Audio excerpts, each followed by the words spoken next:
at Money Control, is joining us. And I am also told that Anand Lunia, who's also the partner at India Quotient, will be logging in soon. So looking forward to this very, very great panel. And Sriram and I are really looking forward to unpack this whole episode for you. Sriram, what an 80-minute interview that was. I mean, by the time I remember we wrapped, I was counting the number of headlines. Oh no, I know. I remember this call we did with Chandra immediately after the interview. And the first thing you asked Chandra was, Chandra, तुम्हें कितना headlines चाहिए? We didn't know where to start. We didn't know where to start picking out from this mammoth conversation we had. Absolutely. Absolutely. And the way, the interesting part was that Ashni spoke. I mean, why don't you tell us how his behavior changed over the course of 1.5 hours? How did it start it? How did he start? We should do one other thing first. I think you should talk about how you got this. We will then talk about what we experienced and how I felt, etc. But this happened because you managed to land the interview. And that happened because you pestered him doggedly on and off, day and night. Okay, and you were being ghosted constantly, but you didn't give up. Yeah. Thank you so much for your kind words, Shriram. So, well, I would say it's always easy to get entrepreneurs to speak to you when things are going great, right? But in times of distress, people go into their shell and they start seeing you as someone perhaps with an agenda or whatnot. To take someone out of their shell to talk to you in itself is a task. And then make him speak his mind is even a bigger task. So, well, needless to say, it actually took me many, many days of hard work, including, a lot of research to convince Ashni to talk to me. And I think that perhaps he believed in the fact that, the story we've done in the past, we've been very factual in our approach and we've given all the parties a fair chance to speak. So perhaps that could have been one of the reasons why he eventually agreed to talk to us. And that's precisely that's precisely what it has been so far. But how was your experience, Shriram? If I were to ask you, you spoke to him, and I'm sure there were moments where we thought he got a little irritated. He was perhaps, if he had been sitting in front of us, you could have seen his posture also.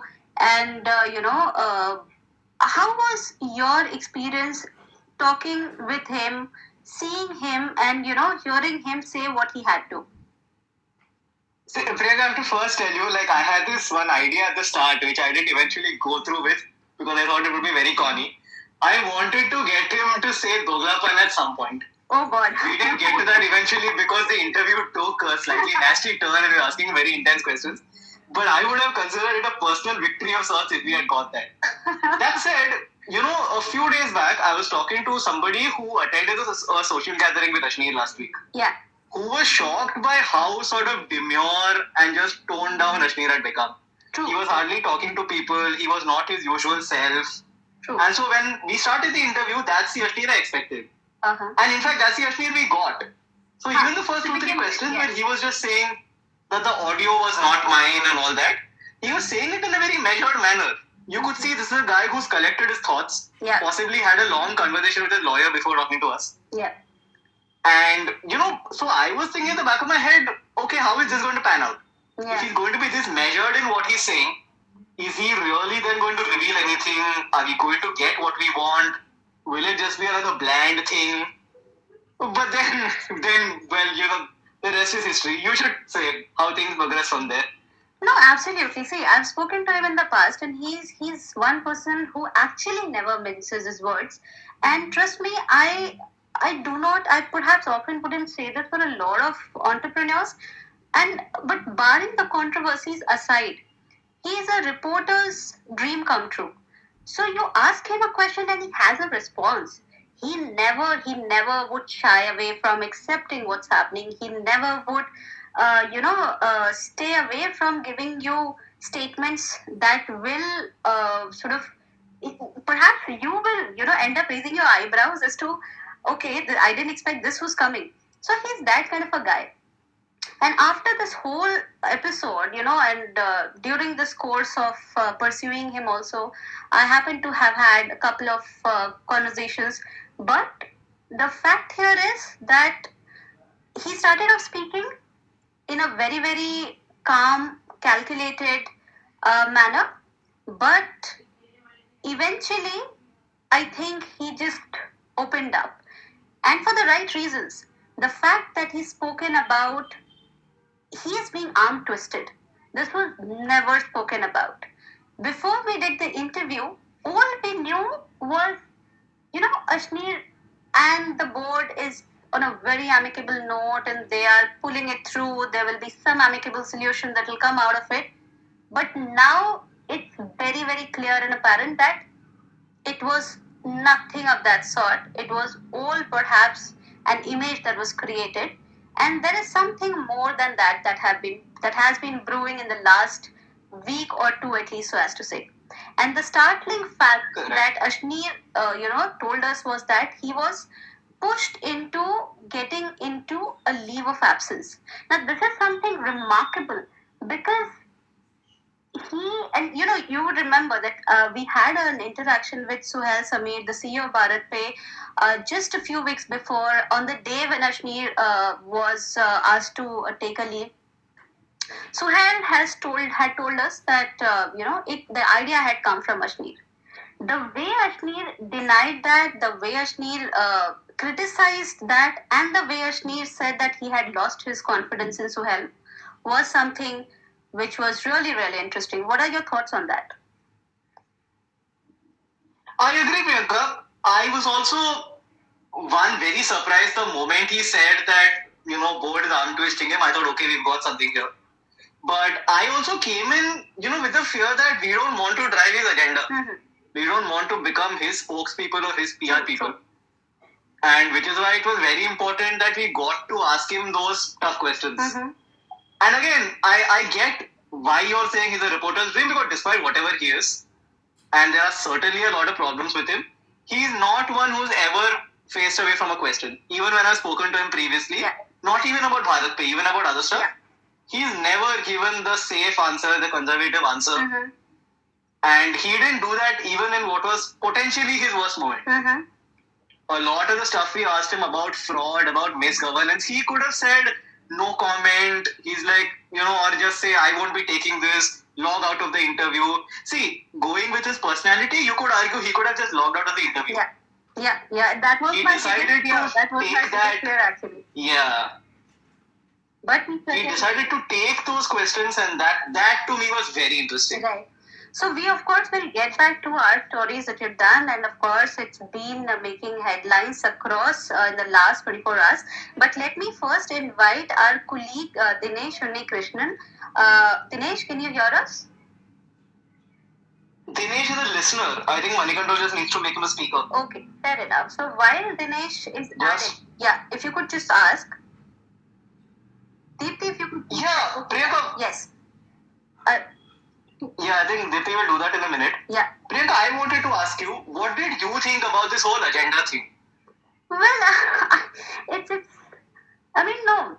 See, the point here is that our job is to present both sides of the stories. And if somebody is coming on record and saying something, alleging something as, clearly, as brutally as perhaps possible, what is the point of calling it an agenda or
हम गुलाब जामुन का wait करते रहे, आए नहीं गुलाब जामुन।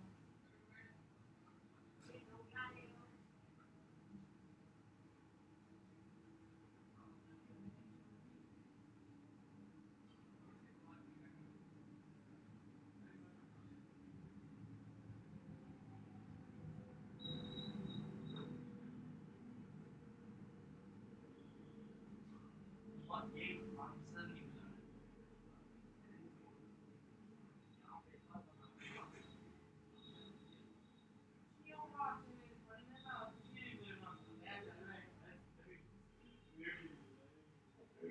लोग पढ़ लेते हो। हाँ भाई पढ़ने फिर से बताओ भाई।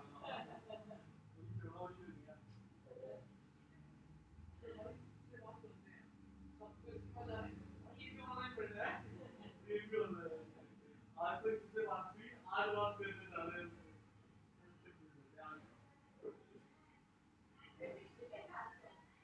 पता नहीं कुछ के मार क्या है, क्या बना है?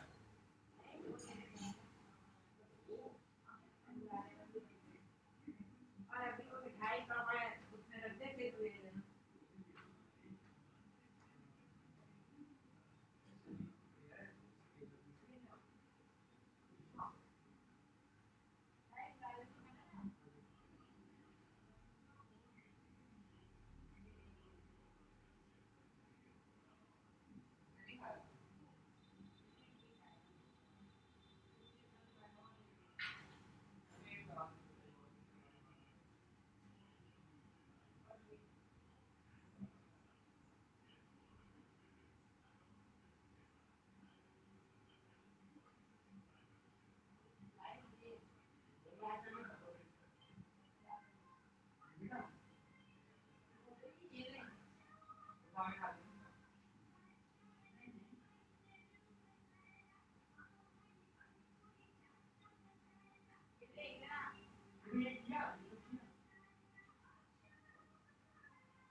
हेलो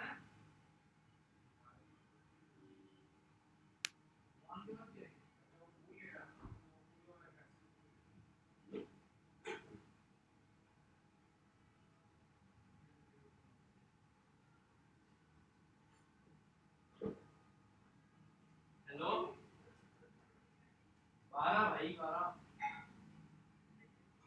मुझे नहीं बताओ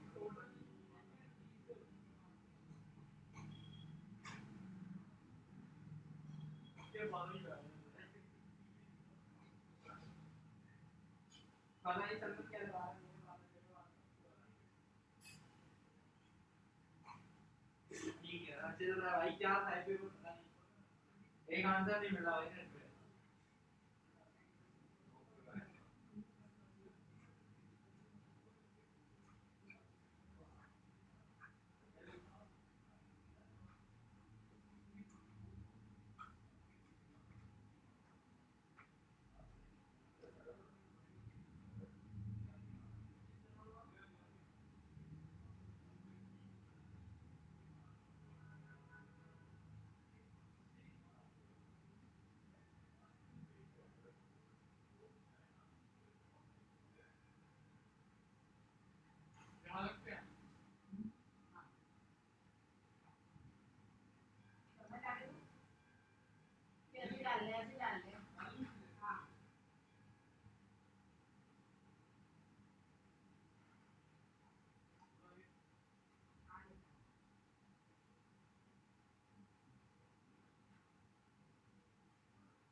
चाय तो दिया गुलाब जामुन नहीं मेरा पता नहीं मुझे ऐसे नाम मैंने एक पीस कैसे खाना किसे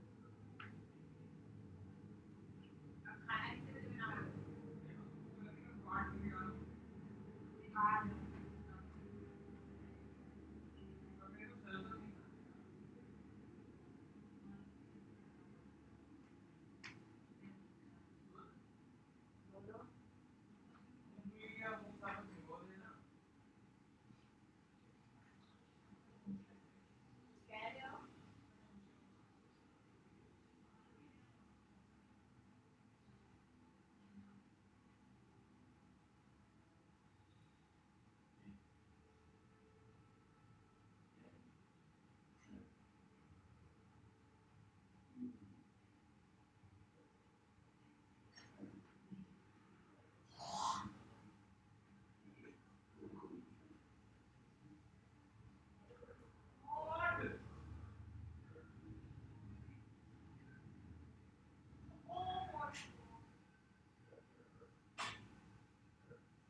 कह रहा था ना, जो मूंगफली डाले और अगर पकाने में नहीं तो उसको थोड़ा भिगो के रख देते हैं।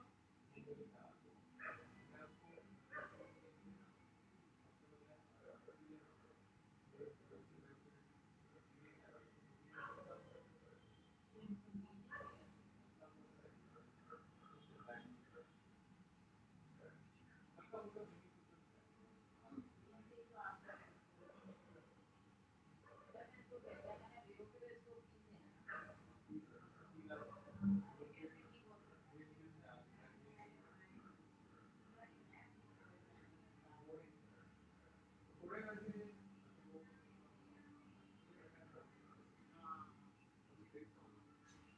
कल परसों भेज रहा हूँ, तो ये कल कल भेजूंगा तो मुझे इसी महीने पे करना पड़ेगा।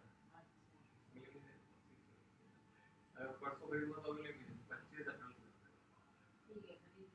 हाँ हाँ आप डिसाइडेड। नहीं नहीं पनीर टिक्का बन जाएगा। पनीर तो बहुत अच्छा लगता है यार बच्चों को, उसमें शिमला मिर्च प्याज टमाटर डाल दो, बहुत अच्छा लगता है। और बड़े पीस उसकी चटनी बनाओ एक तो चिंटू कह रहा था पुदीना और धनिया पीस दो, बस उसको फ्रिज में रख दो, प्याज डालो तो खराब हो जाएगा। और जब तुमने वो बनाना है ना खाना है पनीर टिक्का तो उसमें दही और मेयोनीज मिलाओ बस। हाँ प्याज निकालो बिना प्याज वाला होता है वो, बिना नहीं है वो 2 किलो बना के रख देता है फ्रिज में, तो नॉन वेज के साथ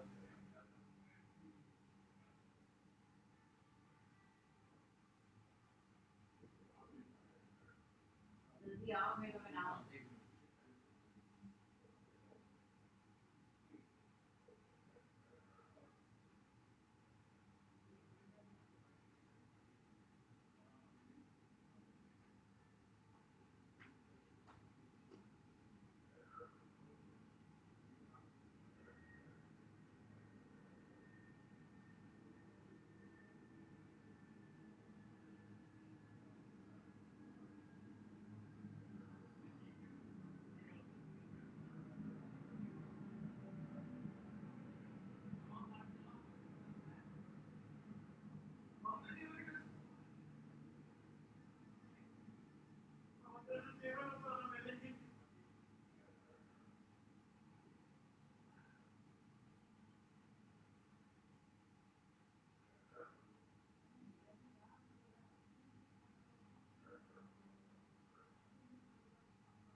Oh shit, I forgot I get kicked out of spaces. Shit.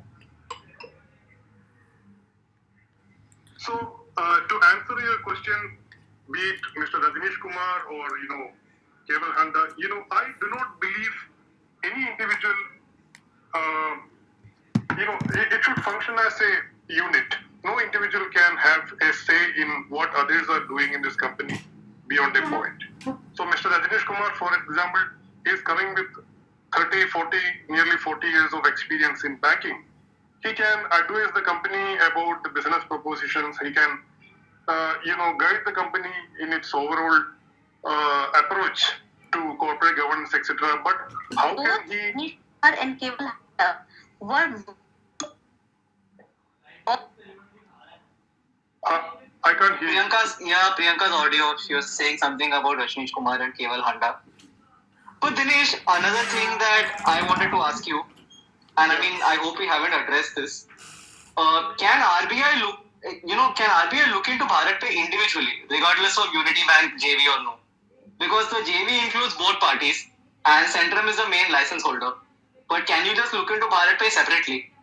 So, if you ask me, the only angle the regulator can, or likely to intervene in this case is as the significant JV partner for a very crucial small finance bank. So, the license is, you are right, the license is given to Centrum, and that's a point many people have raised. And whatever is happening within Bharat Pay and about an individual doesn't really concern, the regulator. That angle is not really correct because the JV itself, if you see the first ever press release after by Centrum after getting this RBI permission, is that Centrum and Bharat Pay jointly launching the JV. So that is how the JV has taken birth. That is how the Reserve Bank of India has also approached it. They are the JV partner. So RBI, will be looking at this case in case the serious corporate governance issues are established as a from the point of view of a JV partner, in the context of a JV partner to this bank. I do not think the regulator will chase Bharat Pay for what it is doing. So, like I explained in the initial part of this conversation, RBI's concern is safety of depositors and what is going to happen with PMC Bank rescue.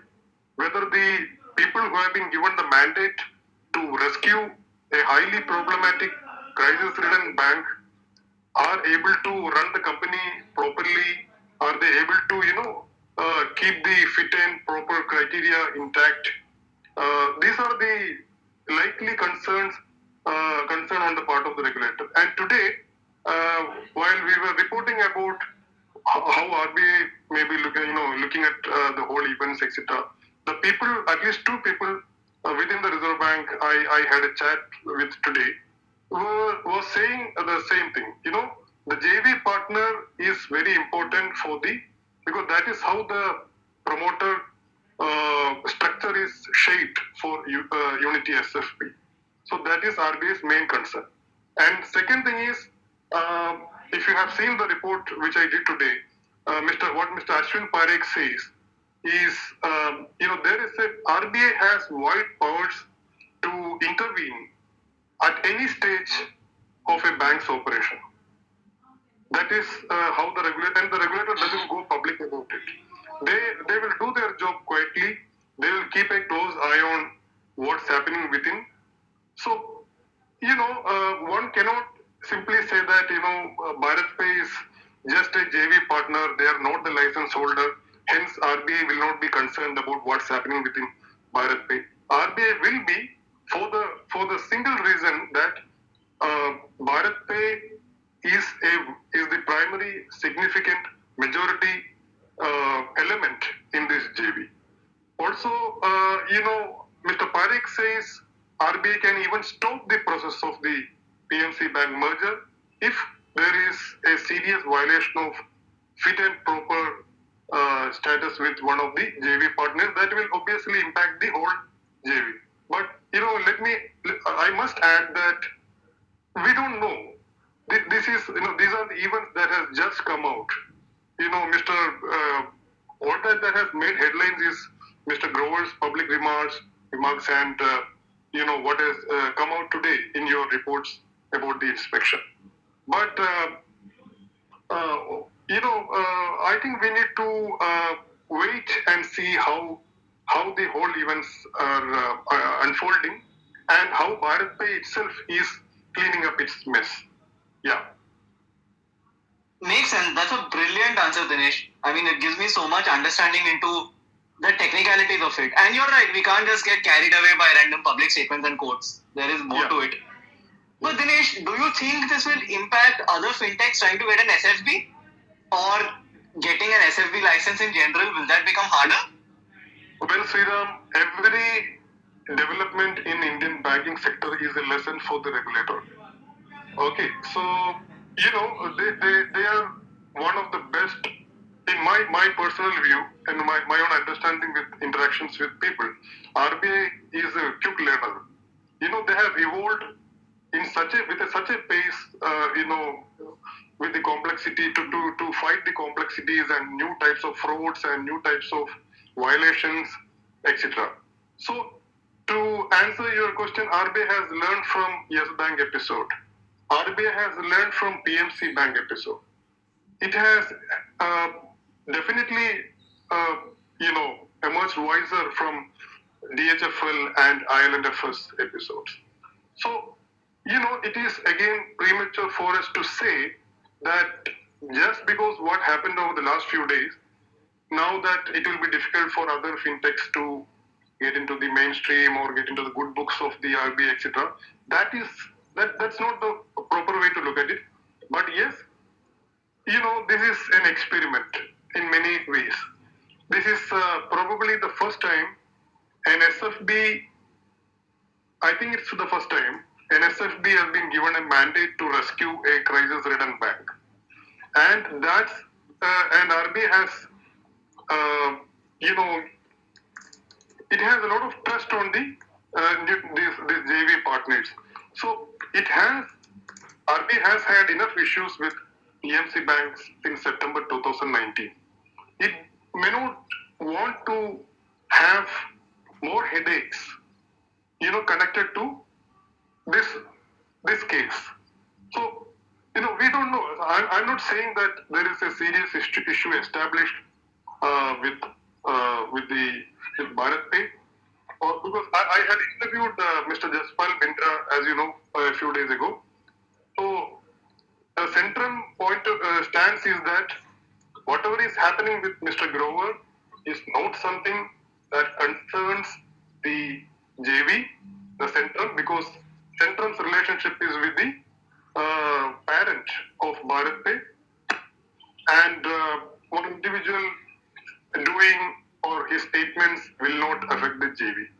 But having said that, like I said in the beginning, it's not. I do not think this is just about Mr. Grover or his wife leaving or his public statements, etc.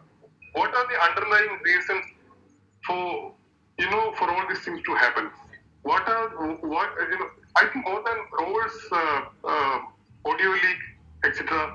What has come out in the report today is more critical, because that shows a lot about the processes and systems within Bharat Pay, and if that is true, okay, and how the irregularities have panned out. If the charges are established, in my personal opinion, the RBI may have its reasons to worry, because first of all, these guys are here to, like I said, to rescue a failed bank.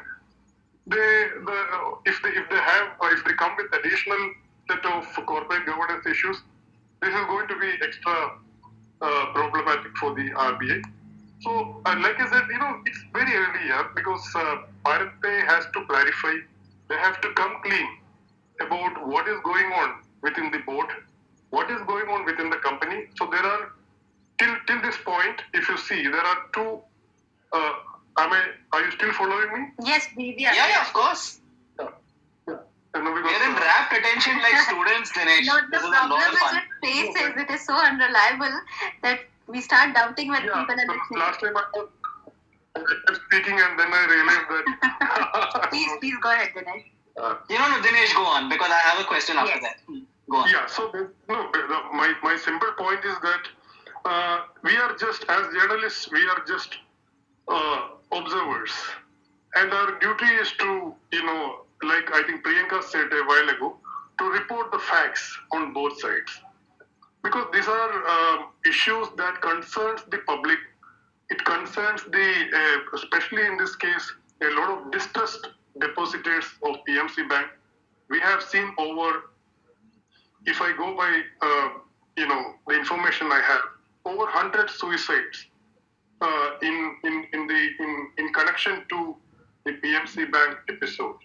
So many people are still waiting for their life savings. Unfortunately, many people with their entire life savings. I know somebody who put 13 crore who into PMC Bank. That was his entire deposits in any bank. So all these people are waiting for some sort of respite, the refund, etc. So there are high hopes on Unity Small Finance Bank.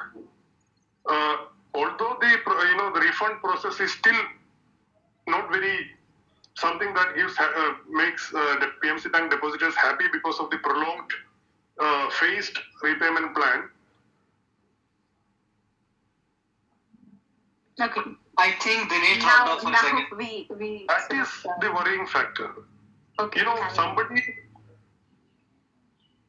Somebody who come as a savior to rescue you cannot have her own problem. So I think that's the whole worry of the depositors and probably the regulator, even though they don't admit it publicly. That's not how the Reserve Bank of India works. Not so much about Bharat Pay, but about the Unity Small Finance Bank's image, their overall stunt that originates from the JV partner, etc. So I believe, now that all dirt is in public, investigations will have to follow within the organization from Bharat Pay's, internal side. They cannot sit silent on whatever the details, the reports have come out. Obviously, they will have to acknowledge it, they will have to inspect it, and they will have to make final news public to reinstate confidence in the country. So that's how the things are. We'll have to wait and see how this is evolving generally. Okay. Right.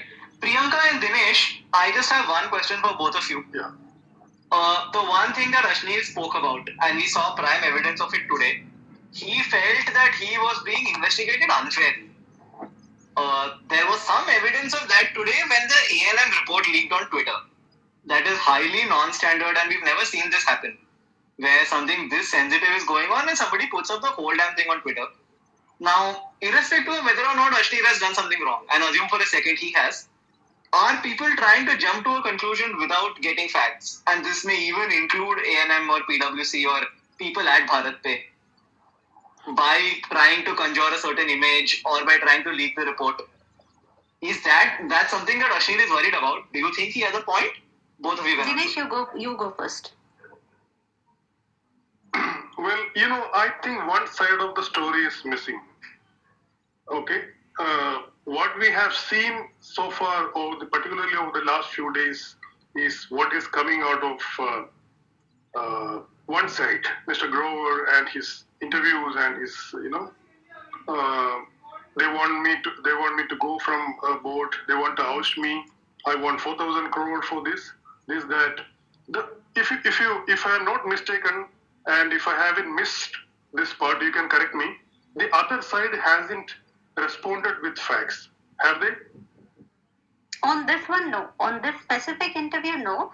But they have issued a generic statement saying that the board members are being maligned. No, that I saw. That's today evening, Yes, right? yes. But but that isn't enough, right? That isn't enough. These are serious. Yeah.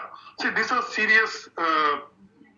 Obviously, we are talking about a person who co-founded the company, Yeah.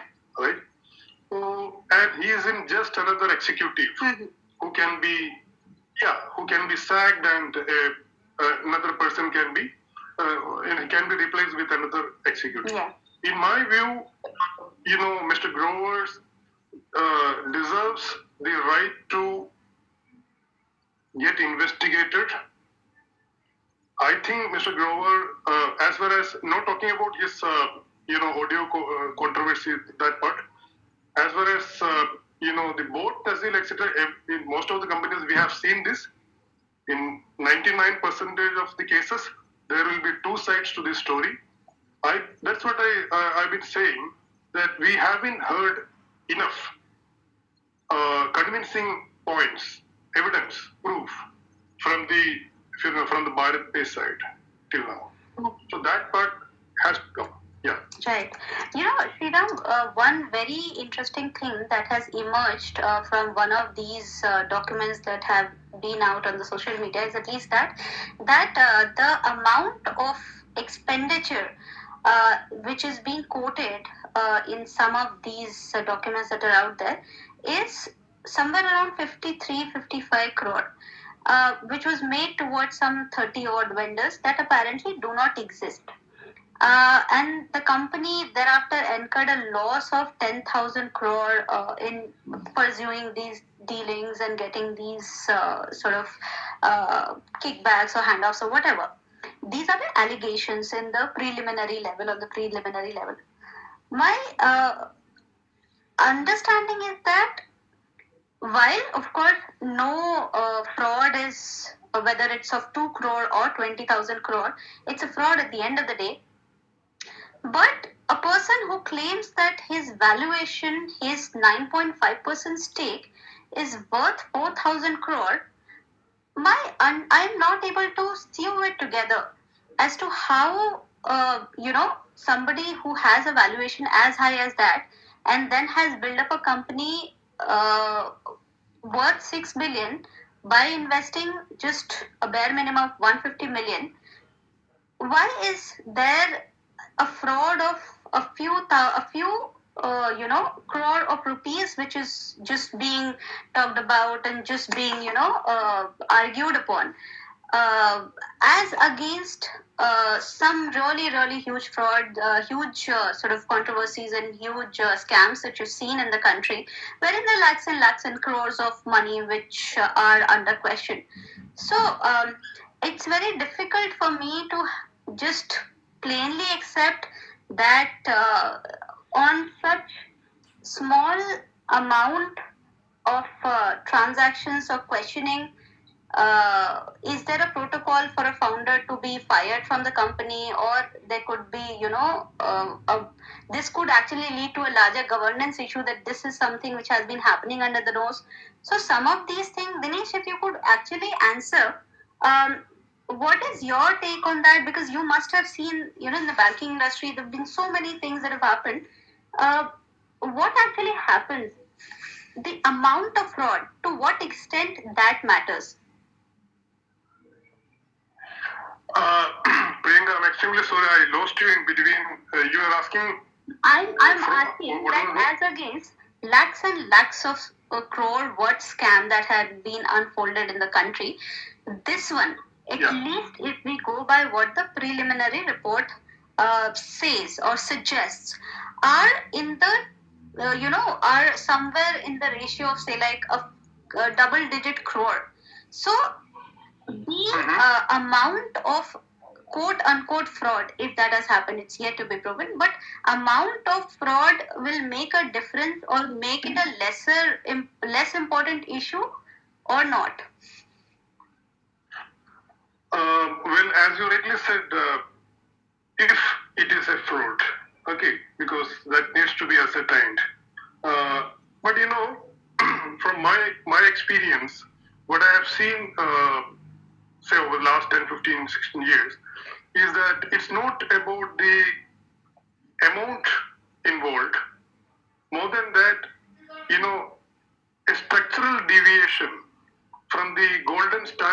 corporate governance is always worrying. That's because, today you may have a 10 crore fraud. No sane regulator will leave that case untouched, imagining that, oh, it's just 10 crores. The company has a balance sheet of 5,000 crores. That's not how it is approached. Once there is a deviation, once there is a deviation from the golden standards of corporate governance, that entity as a whole tends to repeat. That entity as a whole tends to, to do similar actions in the future.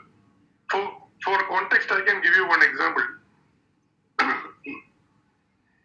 we had actually reported how PMC Bank fraud was, alerted to the Reserve Bank of India about 8 years before.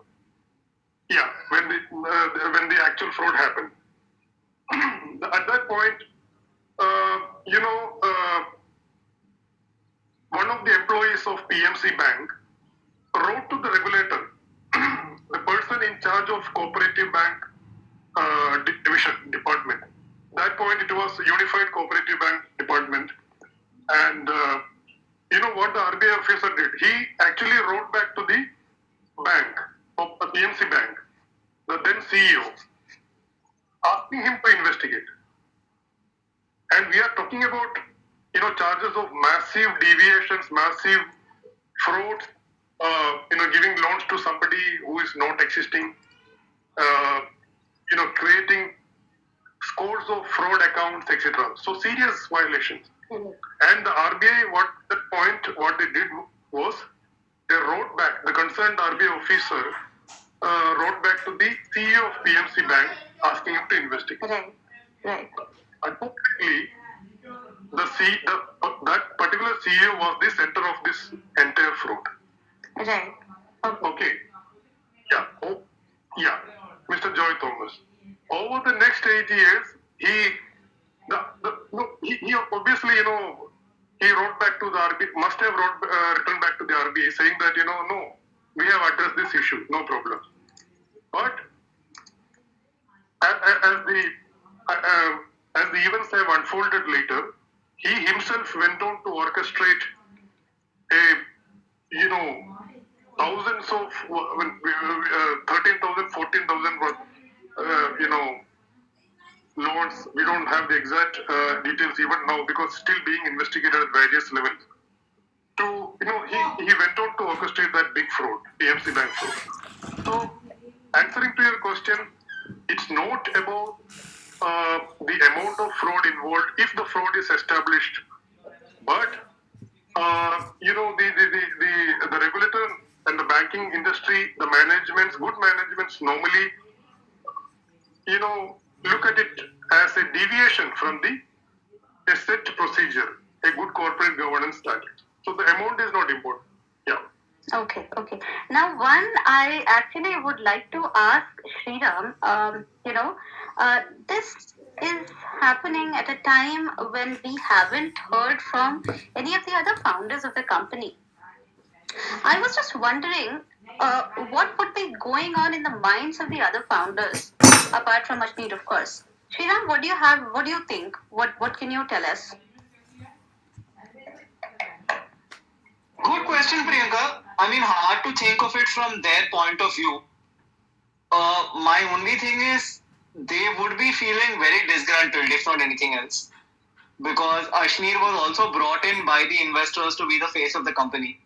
To say that this guy can run the company, this guy can make it big. I know investors who have actually spoken to Bhavik and Shashwat, where Ashneer wasn't even involved in, say, seed funding talks. Ashneer was brought in later. Sequoia was a big part of that from what I understand. If I were in their shoes, you would feel a little disgruntled to say I was originally part of this story. You brought in someone who is supposedly better than me and who is now seemingly running it down to the ground and has seemingly committed fraud. So how on earth has he done it better than me? As a founder, I may not have made it a 3 billion company in 3 years. I may not have said I will raise a 6 billion, but I may not have been embroiled in all this either. Is an argument you could make. invited so much of backlash. Exactly, exactly. And with Shashwat, the early indications that we are getting is that Shashwat seems to have sided with Ashneer against Suhail, because Ashneer wrote to the board asking, withdrawing his nomination, withdrawing Suhail as the nominee from the board. And there's an initial indication that you're hearing that perhaps Shashwat is also going by him, because both of their nomination together had brought Suhail on the board. Fair enough. Now, I would also like to ask you one very interesting question, Shriram. The fact that not exactly similar, but a related, or I would say, uh, a board versus founder conflict, which got very, very heated in the last a few years ago, was Rahul Yadav's case as well. So, do you think that there are similarities as compare in between the two cases? Oh, definitely. I mean, the similarities are stark. It's almost uncanny. This thing of history repeating itself. Where again, two founders who have been not just known for their aggression but celebrated for their aggression. Yes. When housing.com was raising money and was growing fast, Rahul was celebrated for his aggression. That's what investors like. They like that go-getter attitude. They like that thing that he wanted to win this market, which is exactly what investors and others have liked about Ashneer as well. And that's exactly what's come back to bite them as well. And I've spoken to people later who, and when I say later, I mean as late as 2019, 20, who said, yeah, in retrospect, he was just the wrong guy to pick. We made a mistake there. I wonder whether people will say that of Bharat Pay, because he still has built it into this big company. He still has executed a lot. And again, the business potential is a separate question, profitability, revenue, etc. But Bharat Pay is a household name. Millions of merchants are using it. You got a banking license.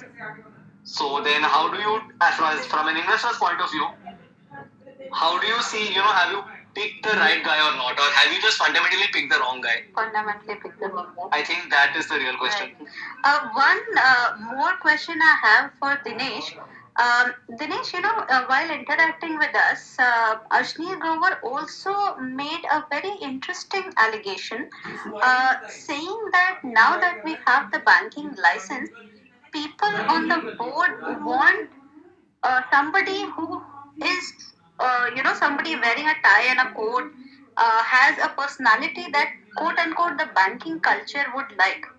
And perhaps now that I am not that kind of a person, they think I might be a big liability for them. Do you think this statement holds any ground? No, I think these are all very, you know, unfortunate and sort of immature comments coming from, somebody who has co-founded the organization. So, it's not about, I think he's also, by saying that, uh, see, undermining the intelligence of the, crores of depositors and the customers involved. I think it's not so much about how an individual carries, a bank's stability, the trust in public that originates from how the management and the board functions, how well they respond to the challenges. No bank has ever operated anywhere in the world without problems. Okay, banking is okay, as all of us know, this is not an easy business. You lend to somebody, you need to get that money back. When you don't get that money back, you are in big issue. And on the top of that, if you have deviations, so to say, if you have frauds, if you have corporate governance violations, then sort of you are going to a point from where there is no return. We have seen enough examples, including PFC Bank. So maybe during the course of this, ego battle, so to say, we don't know yet if that is the case, or during the course of this, this mudslinging, maybe these are the unfortunate comments that is coming from an individual top banker that way, and somebody who is supposed to anchor the whole JB operations from the side of Bharat Pay in unity. So these are all I don't know how to describe beyond this. Right, right. But on one quick last question, Dinesh, before we wrap this session, and let me take the opportunity to thank each and everyone who took time out to join us in this session. It's been a tremendous response that you're seeing on this topic. But before we wrap up, Dinesh, this question is for you. Do you what could be your what closing remarks would you have? Given the position we are sitting on right now, what do you think could be the next outcome of this episode? I think before we speak about the outcome, Priyanka, we have a lot of uh, like I said in the last part of my conversation, one side of the story is entirely missing so far, if you ask me, in my view. Correct. Okay, so yeah, so we have seen a series of comments. We have seen back-to-back, interviews, including the brilliant one you guys did. But what really happened? As a reader, as a journalist, that still makes me curious. What really went wrong, or what is going wrong for somebody who co-founded such a important organization, important enough for the regulator to consider as a JV partner for a very critical rescue mission. What made him do all this? What is the meaning of the findings that have come out in the inspection report that has been reported by us today? So, outcome comes later. Before that, we haven't seen a proper investigation into this case. We haven't seen, what are the what is the response of Bharat Pay to the charges that is written beyond just issuing a 4-line statement saying that we are pained about the media trial, those kind of thing. Ideally, they must come out with clear-cut explanations. Okay, if there are questions on the numbers, if there are questions on the deals, if there is a question on where is the missing vendor, so those are the things they have to come out in the public and explain. And most importantly, it is not a good thing, a healthy sign for Bharat Pay to let one of the co-founders, you know, keep doing this one-sided attack in the public, which will be all the more damaging for that company. Yeah. So what next, if you ask me, in this episode, is the response, is the evidence that is missing so far. Yeah. Right. Sriram? Got it. Dinesh, that makes a lot of sense. I do agree with you that one, we've seen only one side of the story, and even that we don't know to what extent it's true. And the investigation here certainly needs to be a proper investigation. It can't be a mock investigation, it can't be a farce, and I don't know how that's going to be implemented. With, if docs are being leaked on Twitter, as reporters are very grateful for it. But from the company's point of view, whether that's really going to stand up as a real test of governance, I doubt that. But I think that's a good note to end the session on. Thank you so much to everybody who's listened. Priyanka and I and our other colleagues at Money Control have been tracking Bharat Pay relentlessly. We've had a lot of help from our sources. If any of you have anything interesting to talk about Bharat Pay, anything you've heard, anything you've seen, please reach out to us. We're always only a message away. And thank you so much for joining us. You can get the hottest scoops, the most latest information, from Money Control. We will be writing a lot more on Bharat Pay, Ashneer, and what next. Thank you so much, everyone. Take care and have a good weekend.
Hello hello hello, हक दिया है हमने फिर से। बहुत ही प्यारा हगा है इस बार।